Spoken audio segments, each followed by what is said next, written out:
Guys, I always absolutely love coming to Benny Dover. This is my seventh or eighth time probably coming here to speak and talk to you guys.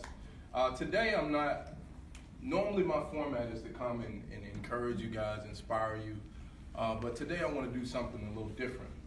I'm going to have a seat, and I'm going to have a seat because I want to have a dialogue with you, okay? I want to have a conversation with you guys.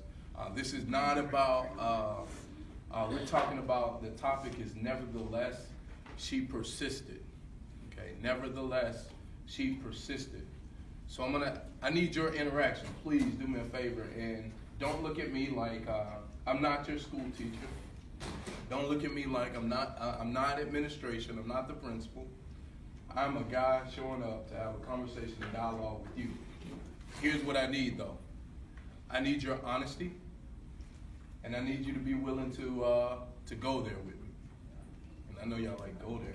Yeah, I need y'all to go there with me, okay? This gonna be, we might need tissue paper in this conversation. When I say tissue, so you can wipe tears and stuff like that, because we're gonna go there real quick, okay? So this is about, listen to me, this is about women's history. And so for me, I came to talk to you guys today about my mom. About my mother. I just got back from Georgia. This past week, my mom lives in Georgia. And my mom just lost her husband. My mom's husband just passed away.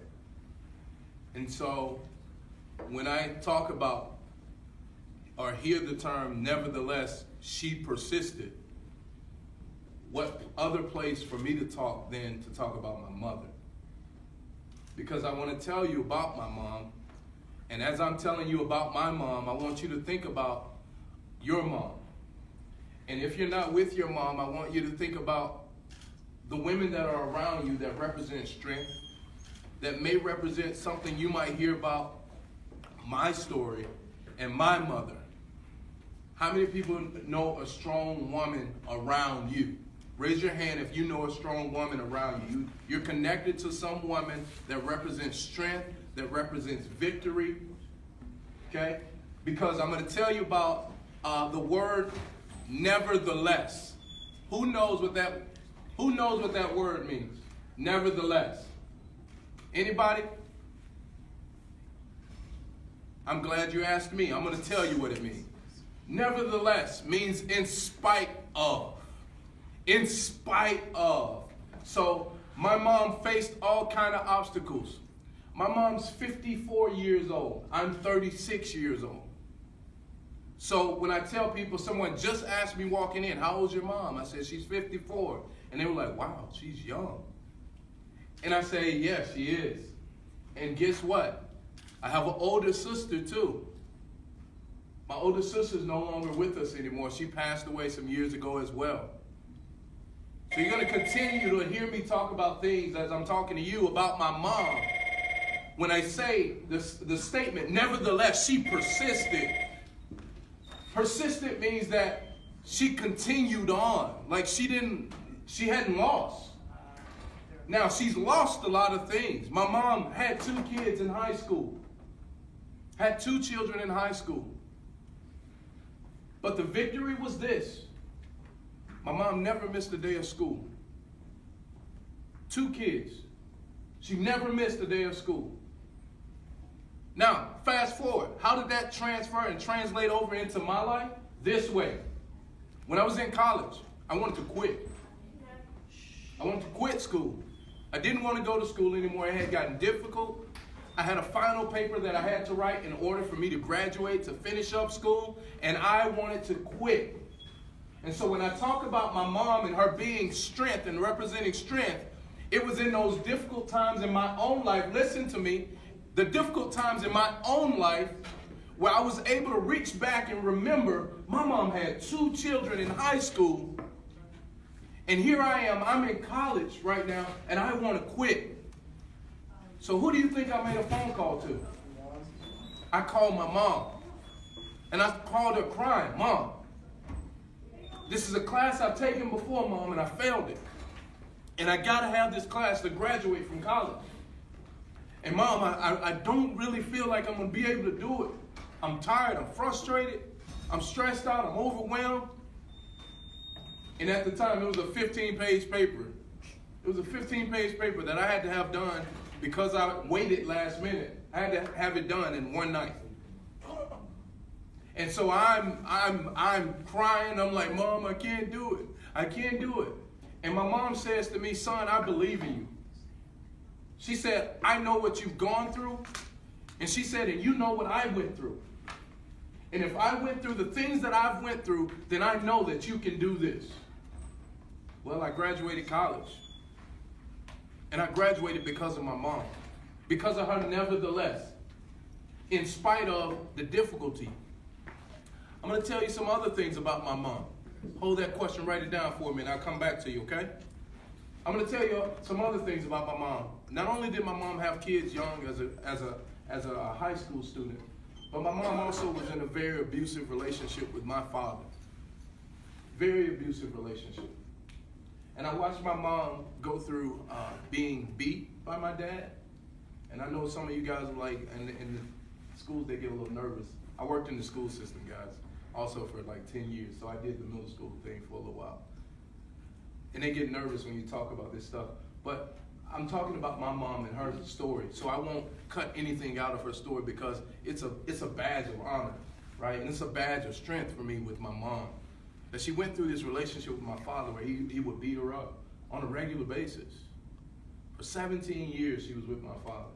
17 years. And I watched this happen to my mom. And one day when I was older, I asked my mom, I said, Mom, why did you do that? Why did you go through that, Mom? Mom, why did you stay with him?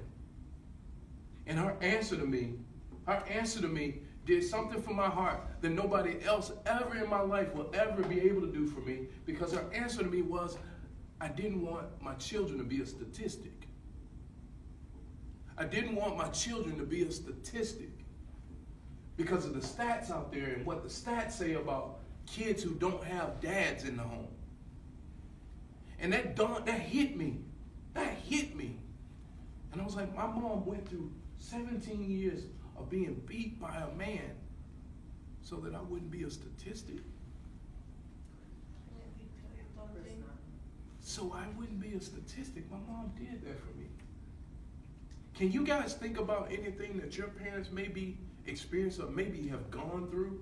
Like, seriously, when I say go there with me, go there with me. Can you think about something that maybe some woman around you or your mom has done for you? Just for you. It was hard. I wish I knew, seriously, some of the things that my parents, they experienced as a result of just trying to help me make it. Like trying to help me have what I want to have shoes on my feet, or have clothes on my back, have food on the table to eat. Do you ever take the time to really stop and step back and think about, man, what does my mom, what does she really go through to be her? So I'm going to continue with my mom's story. And so something else that happened, so she went through that situation and she made it through that. And then I told you guys a few years ago, my sister is a school teacher. Sister's driving home from an event, a family event that we do back in my hometown, Jasper, Alabama. We do this thing called J-Lo Day. Not Jennifer Lopez, but James and Lola Satterfield, which are my grandparents. So my family, when they passed away, we wanted to continue the legacy of my grandparents. And so all of their children, we feed the community every year on Thanksgiving. Every year on Thanksgiving, my family, we get together, we rent out a place, a hall, and basically people just come and eat. That's what we do every year. So my sister went back home to participate. And at the end of the event, my sister was a school teacher, so she wanted to get home. And my mom told her, her name's Essence. She said, don't leave. Stay here. And my sister said, no, Mom, you know I got to get back. because I have school and I got to get the kids ready for school. And my mom was like, I don't think you should drive tonight though. I think you should stay. And my sister was like, no, Mom, I'm going. I'm leaving. And little did you know that that'd be the last conversation that my mom would have with my sister. And not only my sister, but her 2 twin babies died in the car accident as well. That affected my mom like nothing else I've ever seen. You would have thought that the abuse that she went through for 17 years would have been worse. But my mom ended up going into what you call a psych ward, which is a place where they go and get some help. Because she couldn't fathom it. She couldn't fathom the thought that I'm burying my daughter, my oldest daughter. And you're not supposed to bury your children. Why am I telling you guys this? Because I really want you to understand. I want you to understand how significant the people are in your life. That if you knew and people began to open up their book and really share their story with you, then you probably would experience them in a different way. You probably would be more respectful. You probably would listen more and follow the instructions that are given to you, because that instruction that my sister was unwilling to follow from my mother literally took her life. One of the things I don't talk about a lot is, because it's pretty sad for me to talk about my sister, we were very close. But as a little girl, my sister was always really, really stubborn. She was always really, really, really stubborn. Didn't like to listen. And it does hurt me sometimes when I think about that. That last moment of her being alive was her being stubborn and not listening to my mom. And it didn't just cost her life, but it cost my 7-month-old twins. My 7-month-old twins that I never got an opportunity to, my nieces, I never got an opportunity to meet them because she wouldn't listen to my mom. Can I please tell you something? Sure. A family member died that wanted to meet me. His name was Porky. I call him Uncle Porky, but I think Porky is his nickname, but I know, but he wanted to meet me, but if I could, he died. I know, and that's painful. And I'm sorry to hear that. And something similar to yours, with your sister, and you had a good bond, but with my mom and me, my mom and my dad, me and my mom, dad, had a good bond. Sorry if I made mistakes there. It's okay. And after he died, it affected me a whole lot. It scarred me. I know it did, and I'm sorry for the scar that you have as a result of it. But guess what? Can I tell you something that I do for myself? Is I look at the people that are around me, and I rely on their strength to encourage me, to help me to keep moving forward. So I want you to look at your mom. You said mention your mom. I want you to look at your mom. I want you to use your mom's strength and what she uses to get through it, and talk to her about it, and allow the strength that you see in your mom, allow that to become the strength that you want to see in yourself. So listen to me, guys. I'm glad he said that, because that's what it's about, is being able to take, right, these situations. I call it a transference, right? Like I had to transfer what I saw, the strength that I saw in her, and the strength that I continue to see in her every day. Even right now as we speak, I'm calling my mom every day to ask, Mom, how you doing? Because she buried her daughter, and now she just buried her husband. And I'm still looking at this woman like, wow. And while I was there at the funeral, there with her this past week, I said to her, Mom, I just want you to know that all my life, you've been the best picture of strength for me.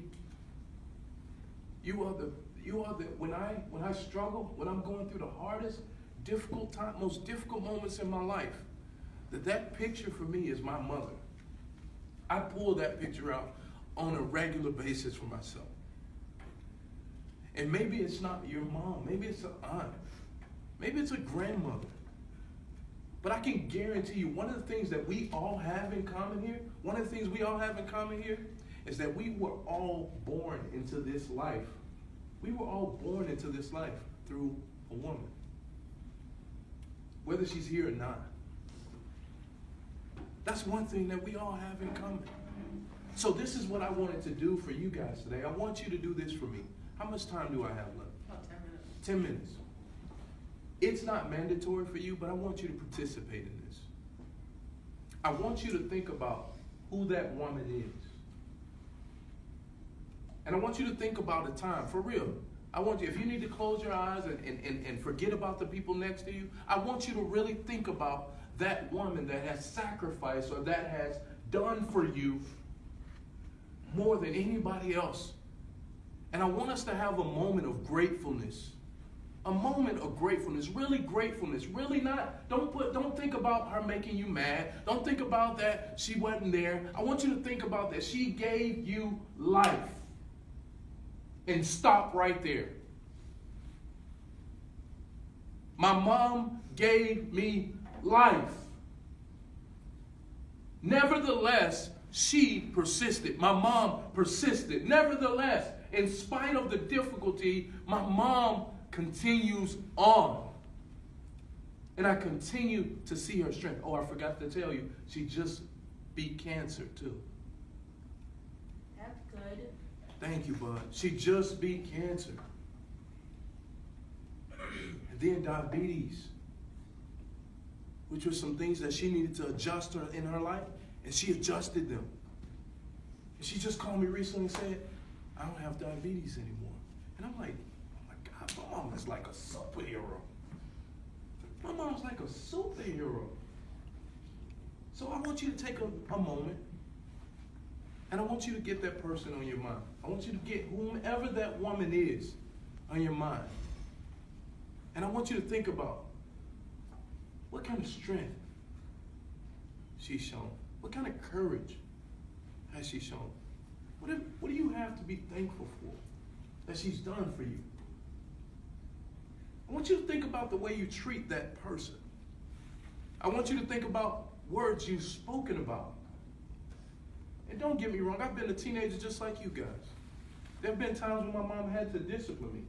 There have been times when my mom's kicked me out the house. I didn't get you. Okay? There have been times where mom didn't like some of my behaviors, and I didn't like how mom was disciplining me. I didn't want to put them. What? But I tell you what, today I'm grateful. I want you to think about that. I'm going to sing this song to you guys. I sing this song every Mother's Day to my mom. Every Mother's Day I call my mom and sing this song to her. And the words of this song is an old song by Boyz II Men. And it's called Mama. And as you're thinking about what I told you to think about, I want you to listen to the words of this song, okay? It says, you taught me anything and everything you've given me. I always keep it inside. You're the driving force in my life. Hey, hey, hey. There isn't anything or anyone that I could be, and it just wouldn't feel right if I didn't have you by my side. Listen to this. You were there for me to love and care for me when skies were gray. Whenever I was down, you were always there to comfort me. And no one else can be what you have been to me. You will always be. You will always be the girl in my life for all time.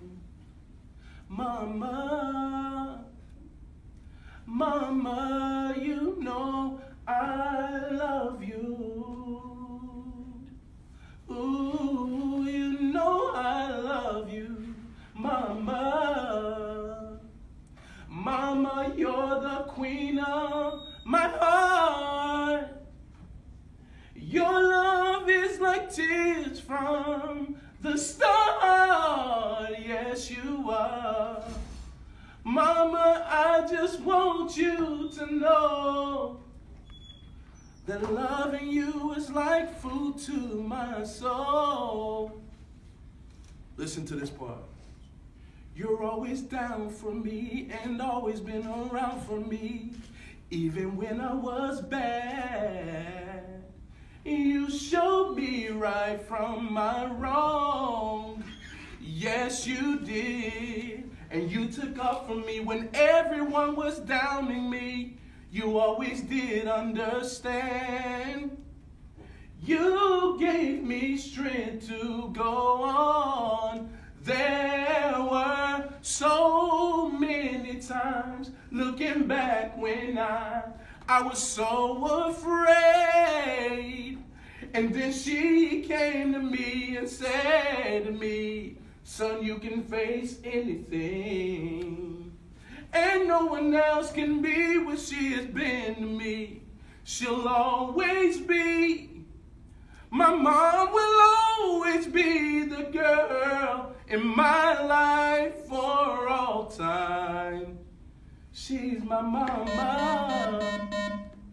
Please excuse the interruption. Listen to me. All guest speakers, please report to the main lobby before you leave for a group picture. I want you guys to think about this. All guest speakers to the main lobby before you leave for a group That picture. whomever that woman is in your life, whomever that woman is in your life, maybe it's not your mom, like I said, maybe it's your aunt, maybe it's your grandmother. I want you to live your life and lead your life and do with your life the thing that would represent the strength that they've carried for you. I want you to lead and represent your life and go out and interact with people, the people that you come in contact with, in a way that would make them proud. My mom is going to see this video. And there's nothing like hearing from my mom or hearing from the women that have put their hands on my life that you made me proud. I want you to go, and when you conversate with people, and when you talk to people, and when you interact with the staff here, I want you to represent your mom. When you sit down and you do your schoolwork and you take those tests, I want you to represent your study habits, to represent your mom. I want your conversation and your dreams and your ambitions and the things that you want to accomplish, I want them to represent the strength that that person represented for you. And if you do that, then you'll do the same thing that your mom did for you. Remember how I started the conversation? She gave you life. You will then do the same thing that your mom has done or that person has done for you. You will go around and you will give life to others. Your friends, you'll give life there. Your schoolwork, you'll give life there. Your teachers, you'll give life there. Your family members, you'll give life there. So I want you to really think about this. Don't let this just be a conversation. Don't let this just be a guy talking. No, I need these words to come alive in you, because if they come alive in you, then they'll live in someone else. Guys, thank you so much for allowing me to be here. How many of you guys right now, you can think about that woman? Raise your hand. Raise your hand. Can you do this for me? I want everybody on the count of 3. I want you to shout thank you. On the count of 3. 1, 2, 3. Thank you. Come on, no. Say this like you're saying it to your mom. You're saying it to that woman. I want you to, on the count of 3, say thank you. 1, 2, 3. Thank you. Come on, they're going to hear this. They're going to hear this because I'm posting this live. It's going to go live. So they're going to see who's saying thank you. Okay? On the count of 3. 1, 2, 3. Thank you. I want you to look over here. I want you to look over here to the staff that's in the room. On the count of 3, I want you to say thank you. 1, 2, 3. Thank you. Come on, say it to them like you appreciate what they've given you. 1, 2, 3. Thank you. And listen to me. Thank you.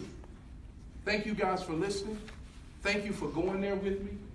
And thank you for sharing your mom with the world and the people that are closer to you. Thank you for not being afraid to go there with me. Hey, God bless you guys. I'm Tarico Satterfield, Real Life Empire CEO. But this wasn't about me today. It was about my mom. God bless you guys, all right?